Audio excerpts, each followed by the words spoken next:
मध्य प्रदेश विधानसभा चुनाव में महज एक हफ्ते से भी कम का समय बचा हुआ है। कांग्रेस और बीजेपी दोनों ही पार्टी कड़ी तैयारी में जुट रही हुई है।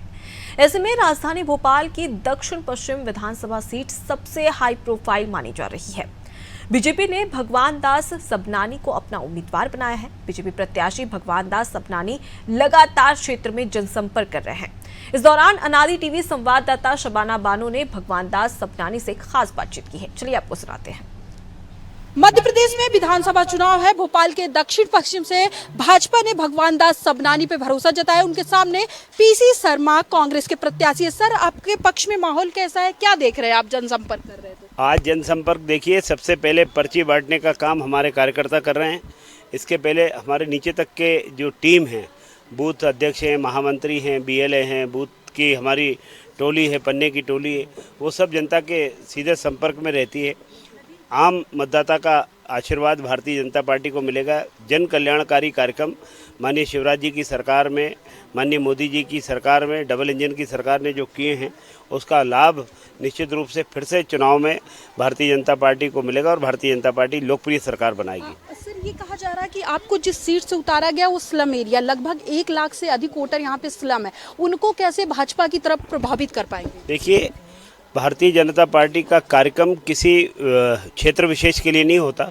जो भी योजनाएं बनती हैं वो उनको ध्यान में रखकर बनती है और उसके साथ कोई भेदभाव नहीं किया। इसलिए जब मैं, जिस शब्द को आपने सिलम कहा, उस सेवा बस्ती में जब मैं वहाँ जनसंपर्क करने के लिए गया तो लोगों ने हाथों हाथ इतना वेलकम किया कि लाडली बहनाओं ने वेलकम किया। उन नौजवान साथियों ने जो कहीं ना कहीं उनको सरकार की तरफ से उपकृत हुए, अनेक योजनाओं से वो लाभार्थी हैं, उन्होंने वेलकम किया और उन्होंने कहा फिर से भारतीय जनता पार्टी की सरकार बनेगी। तो निश्चित रूप से भारतीय जनता पार्टी की सरकार बनेगी। के दौरान कैसा माहौल देखने को मिल रहा है? क्या आपके पक्ष में माहौल है या पीसी शर्मा से कैसी टक्कर मान रहे हैं? भारतीय जनता पार्टी के पक्ष में माहौल है। और रही बात कांग्रेस के प्रत्याशी की, तो कांग्रेस के प्रत्याशी का काम 1% भी कहीं ऐसा नहीं लगा कि कोई एक काम भी उनके कार्यकाल की उपलब्धि में जोड़ा जाए। एक भी काम नहीं, जो जहां है वैसा है, यथा स्थिति है। जनप्रतिनिधि जनता इसलिए चुनती है कि उसके क्षेत्र का विकास हो, भरपूर विकास हो, उस क्षेत्र का नाम विकास के मामले में माना जाए। तो मुझे लगता है यहाँ विकास के मामले में तो उस क्षेत्र का नाम वो नहीं करवा पाए, वरन ऐसे एलिमेंट्स उन्होंने अपने आसपास रखे हैं जिसके कारण लोगों को समझ में आ गई कि ये किस तरीके के व्यक्तित्व होंगे। क्योंकि कहते हैं कि किसी को समझना हो तो उसके मित्र को समझ लो, उनके साथियों को समझ लो, तो समझ में आती है कि उनके साथ कैसे लोग।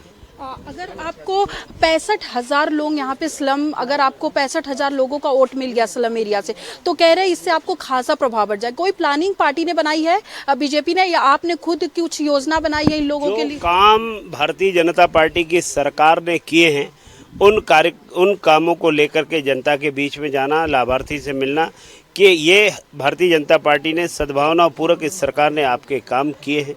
आपको लगता है कि और भी काम होना चाहिए तो हमको आशीर्वाद दीजिए। तो जनता का मत भारतीय जनता पार्टी को निश्चित रूप से मिलेगा। और ये वाली जो कहावत चल रही प्रचार के दौरान, कहा जा रहा कि मोदी के मन में एमपी, एमपी के मन में मोदी, इससे प्रभाव पड़ेगा? देखिए, ये हमारी पूंजी है। दुनिया के सबसे शक्तिशाली नेता, भारत के यशस्वी प्रधानमंत्री माननीय नरेंद्र मोदी जी भारतीय जनता पार्टी के कार्यकर्ता। हमने कब इनकार किया कि आप राहुल गांधी को मत लाइए ना, उनके नाम से लड़िए, चुनाव लड़िए ना। आपके पास तो सबसे बड़ा जो चेहरा है, आप उनके नाम से लड़िए।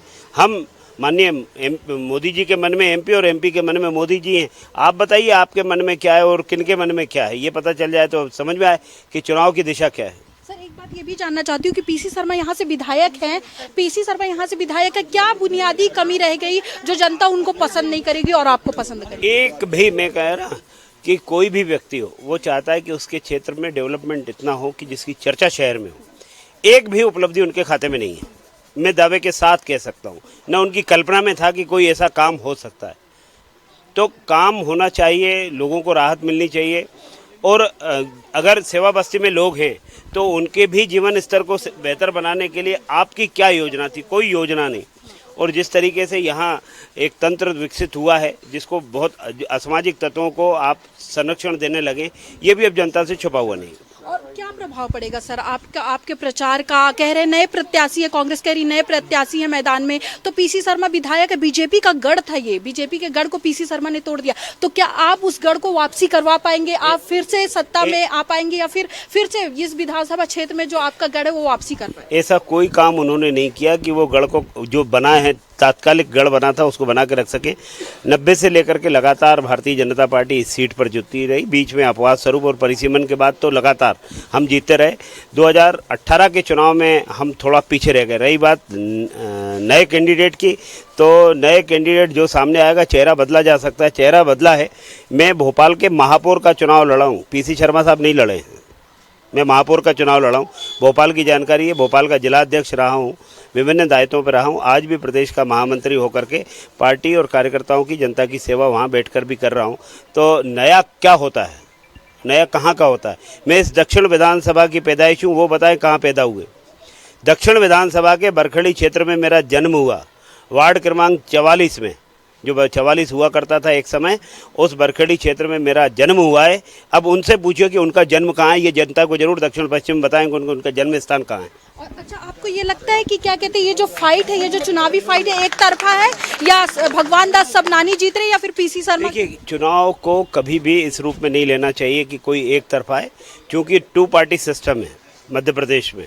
2 पार्टियों की आमने सामने की टक्कर होती है और हम चुनाव पूरी गंभीरता से लड़ते हैं, कभी विरोधी को कमजोर नहीं मानते, पूरी शक्ति के साथ, पूरे सामर्थ्य के साथ, कार्यकर्ताओं के दम पर और जनता के आशीर्वाद से भारतीय जनता पार्टी ये चुनाव जीतेगी और मध्य प्रदेश में सरकार भी बनाएगी। एक आखिरी सवाल आपसे जानना चाहूंगी, पार्टी ने आप पे भरोसा जताया, क्या संदेश देना चाहते हो? उस खुशी होगी आपके मन में, पार्टी के लिए एक संदेश, कार्यकर्ताओं के लिए एक संदेश? देखिए, एक कार्यकर्ता के लिए यही सबसे बड़ी चीज़ होती है कि पार्टी उस पर भरोसा करती है। जिस भूमिका को निभाने के लिए पार्टी ने जब जब निर्देशित किया है, मैंने बखूबी उस जिम्मेदारी को निभाया है, चाहे मैं पार्टी के जिलाध्यक्ष के रूप में, चाहे महापौर के चुनाव के रूप में, चाहे प्रदेश के महामंत्री के रूप में, कार्यालय के इंचार्ज के रूप में। और आज मुझे अगर जनता के बीच में भेजा है कि आप आशीर्वाद लीजिए, आप विधायक बनिए, तो मैं जनता के आशीर्वाद से सिद्ध कर दूंगा कि मैं भारतीय जनता पार्टी का वो कार्यकर्ता हूँ, जो आदेश हुआ उसका पालन कर रहा हूँ। बहुत शुक्रिया हमसे बातचीत करने के लिए। तो ये भगवान दास सबनानी थे, जिनका साफ तौर पर कहना है कि अगर दक्षिण पश्चिम सीट से उन्हें विधायक बनाएगी जनता तो वो विकास के मुद्दे पे बात करेंगे। कैमरामैन अरविंद शर्मा के साथ शबाना, अनादि टीवी, भोपाल।